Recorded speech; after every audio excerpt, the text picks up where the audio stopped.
EV9 national news కు స్వాగతం. ముందుగా headlines. One nation one election bill విషయంలో కీలక నిర్ణయం. పరిశ్రమల కోసం నానాదంటాలు పడుతున్నాం, మీరు సీరియస్ గా తీసుకోండి సీఎం చంద్రబాబు.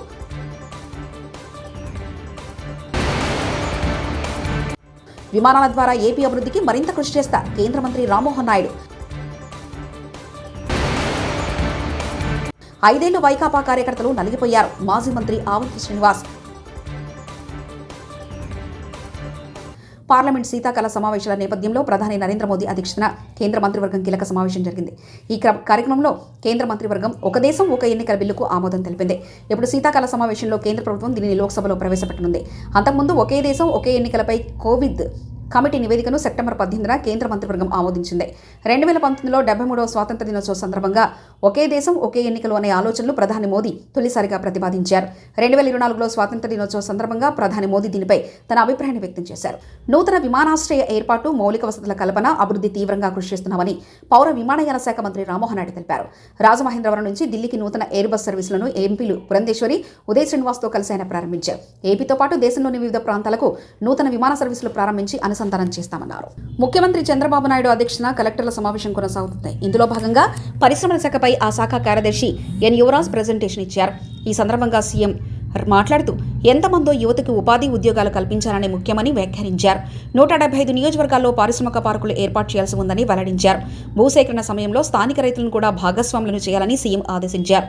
ఆర్సెల్ఆర్ మెటల్ పరిశ్రమ, రామాయపట్నం వద్ద బీపీసీఎల్ రిఫైనరీ ఇలా వేర్వేరు పరిశ్రమలకు భూమి అవసరమని పేర్కొన్నారు. అక్కడ ఇమ్మనండి, మాకు రా మెటీరియల్ ఇస్తే మేము స్లర్రీ తెచ్చుకుంటాం, మాకు కాస్ట్ తగ్గుతుంది, రెండోది మాకు కంఫర్ట్ వస్తుంది, నేరుగా ప్లాంట్కి వస్తుంది అనేది వాళ్ళ ఐడియా. దానికోసం నేను అందరికీ ఫోన్లు చేసి రిక్వెస్ట్ చేస్తున్నాను. నేను ఎందుకు రిక్వెస్ట్ చేయాలి? కుమారస్వామికి ఇప్పుడు 3 సార్లు ఫోన్ చేశాను. అదే మరి ఎన్ఎండిసి చైర్మన్కి ఫోన్ చేశాను. అంటే మేము ఏ విధంగా పర్సనల్గా ఫాలో అప్ చేస్తున్నామంటే వాళ్ళకు ఒక నమ్మకం, నీకు ఒక phone call, you telephone to me అని మేము చేస్తున్నాం. మీలో ఆ సీరియస్నెస్ రాకపోతే మేము చెప్పిన తర్వాత మీరు ఒక చెవిలో ఇనేసి ఒక చెవిలో వదిలిపెడితే it is the reflection of the government. అక్కడే ప్రాబ్లమ్స్ ఉంటాయి. All administration has to gear up. Once ఇదైతే ఇప్పుడు ఉదాహరణకు విశాఖపట్నం మొన్న టీసీఎస్ 10,000 జాబ్స్ ఇస్తామని ముందుకు వచ్చారు. 10,000 కూడా ఎక్సీడ్ అవుతాయి. అది వచ్చినప్పుడు మీరు ప్రోయాక్టివ్గా వాళ్ళని ఎన్కాష్ చేసుకుంటే అక్కడ బెనిఫిట్ వస్తుంది మీకు. అదే సమయంలో ఇక్కడ ఐబిఎం లేకపోతే టీసీఎస్, ఐఐటి మెడ్రాస్ ముగ్గురు కలిసి క్వాంటమ్ కంప్యూటింగ్ కోసం డీప్ టెక్నాలజీ పోవాలని they are coming with investment. There CRDA all of you has to be proactive.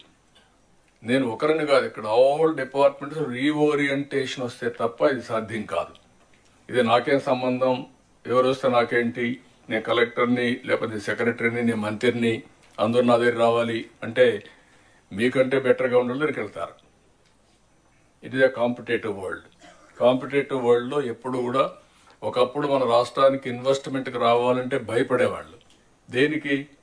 ఆస్తులు సెటిల్మెంట్లు అయినాయి, పోర్ట్లు సెటిల్మెంట్ అయినాయి, ఇండస్ట్రీస్ని చేంజ్ చేశారు. ఏంటి నెపం ఏంటి? పొలిటికల్గా కావాలని వెనకబడి వాళ్ళందరినీ చేంజ్ చేస్తే ఈ రాష్ట్రంలో పెట్టాలి అనుకున్న వాళ్ళు కూడా వేరే రాష్ట్రాలకు వెళ్ళారు. పోతూ పోతూ కామెంట్ చేసి వెళ్ళారు. ఇంకా సత్యన ఆంధ్రప్రదేశ్గా రాము అని చెప్పేసి వెళ్ళారు. అంటే what it indicates? That is the credibility we have lost. అది రీబిల్డ్ చేయాలంటే మీ అందరిలో ఒక పాజిటివ్గా మళ్ళీ వస్తే తప్ప కొన్ని కంప్లైంట్స్ వస్తున్నాయి అక్కడక్కడ. మీరు అన్ని బాగా మాట్లాడుతున్నారు సార్, మీరు చెప్తున్నారు, మీ వాళ్ళు లెక్క పెట్టుకోవడం లేదు. That attitude has to go. లేకపోతే 6 నెలలు బిజీగా ఉన్నాం, ఇప్పుడు ఇవ్వం, తర్వాత చూద్దాంలే. మనం ఏంటంటే ప్రతి ఒక్కరు speed of doing business, I'm talking repeatedly, reason is very clear. ఎంత తొందరగా వాళ్ళు గ్రౌండ్ చేస్తే ఒక్కసారి పెద్ద పెద్ద ప్రాజెక్ట్స్ 6 నెలలు సంవత్సరం కానీ లేట్ అయితే ఓవర్ రన్స్ అన్నీ కలిపి ఆ ప్రాజెక్టే వైబిలిటీ ఉండదు. You have to keep it in mind.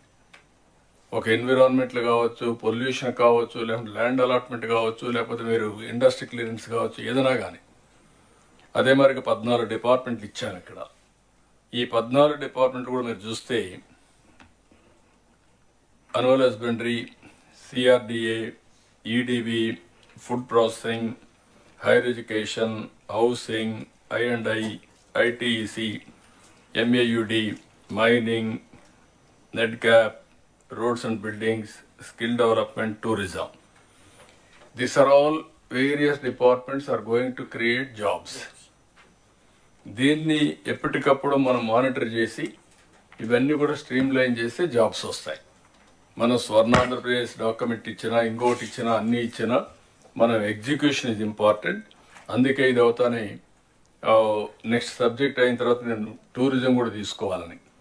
Tourism is one of the biggest employment generation. తిరుమలలో భారీ వర్షం కురిసింది. వర్షానికి భక్తులు ఇబ్బందులు పడుతున్నారు. దీంతో చలి తీవ్రత పెరిగింది. ఘాట్ రోడ్లలో వాహనదారులు జాగ్రత్తగా ప్రయాణించాలని అధికారులు సూచించారు. కొండ చర్యలు విరిగిపడే ప్రమాదం ఉండడంతో సిబ్బంది అప్రమత్తమయ్యారు. పాప వినాశనం, శ్రీవారి పాదాలకు వెళ్లే మార్గాలను తాత్కాలికంగా మూసివేశారు. గోగర్భం, పాప వినాశనం పూర్తిగా నిండి నీరు అవుట్ఫ్లో అవుతుంది.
కాంగ్రెస్ ప్రభుత్వం తమ చాతగానితనాన్ని కప్పిపుచ్చుకోవడానికి గ్లోబల్స్ ప్రచారం చేస్తున్నారు.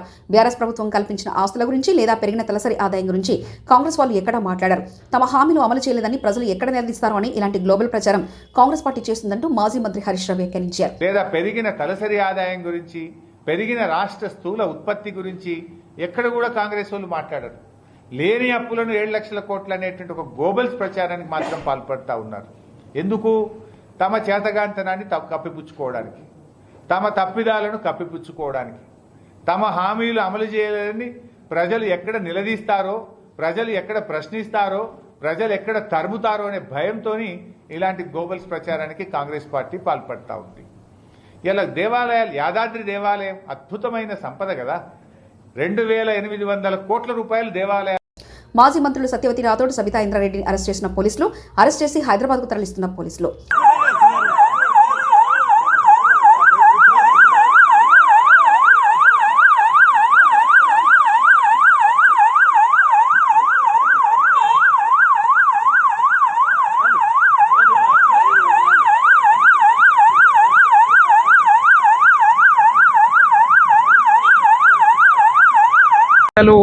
విఘాతం ఏర్పడుతుందని చెప్తున్నారు. దీన్ని తీవ్రంగా ఖండిస్తా ఉన్నాం. ఎందుకంటే ఘటన జరిగి 4 రోజులైంది. 3 రోజులుగా పిల్లలు ఆందోళనలో ఉన్నారు. ప్రభుత్వం అన్ని అక్కడ సమకూర్చి ఉంటే వాళ్ళ తల్లిదండ్రులను కూడా అలౌ చేయట్లేరు. వాళ్ళ కడుపు కోత ఎంత ఇబ్బంది ఉంటుంది, ఎంత బాధ ఉంటుందో అర్థం చేసుకోకుండా వాళ్ళని కూడా పక్కన పెట్టారు.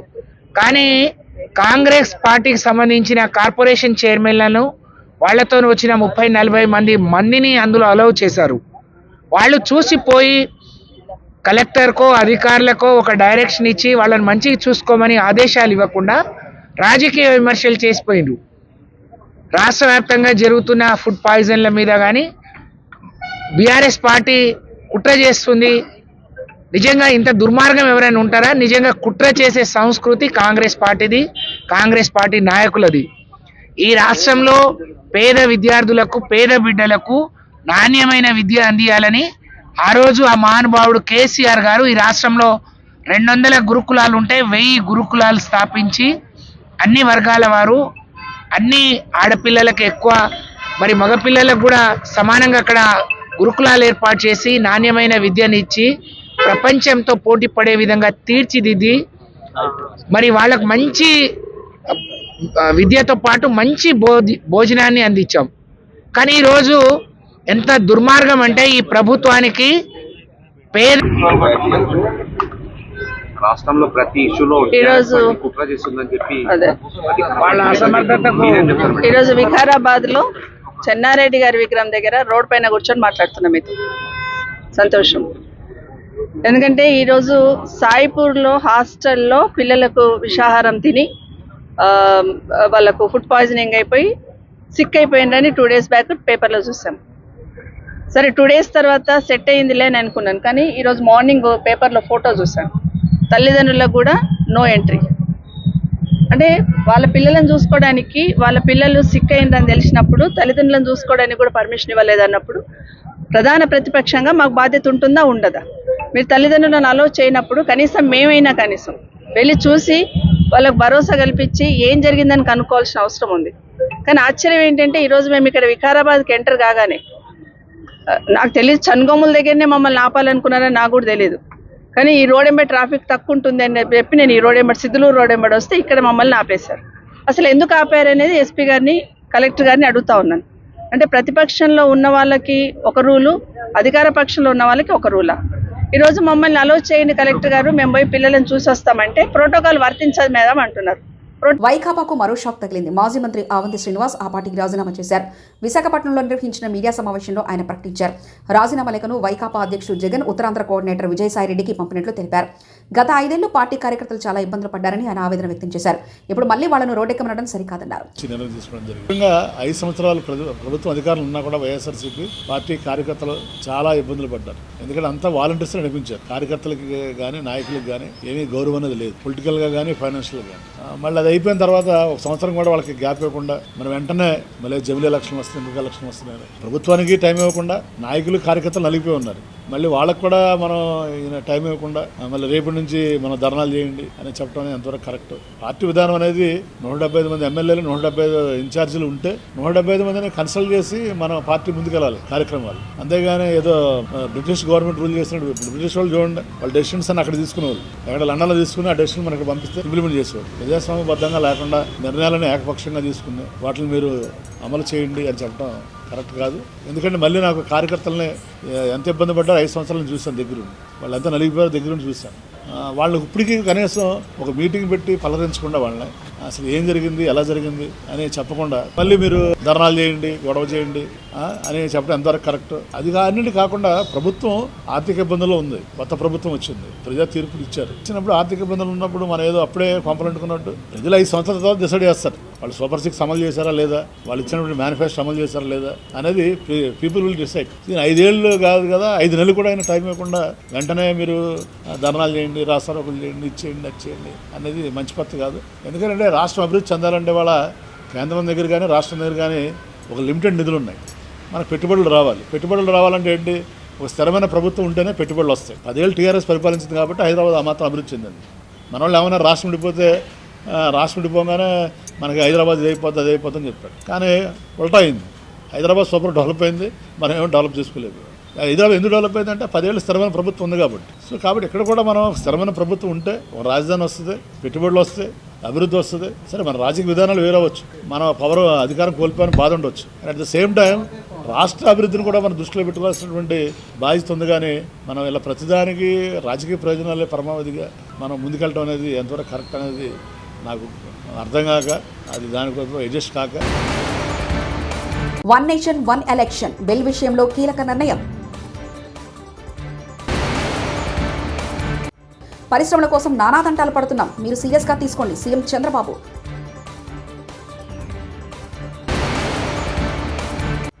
విమానాల ద్వారా ఏపీ అభివృద్ధికి మరింత కృషి చేస్తా కేంద్ర మంత్రి రామ్మోహన్ నాయుడు.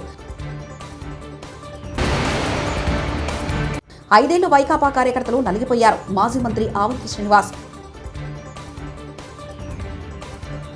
ఇవి బులెటిన్ విశేషాలు. చూస్తూనే ఉండండి EV9 నేషనల్ న్యూస్.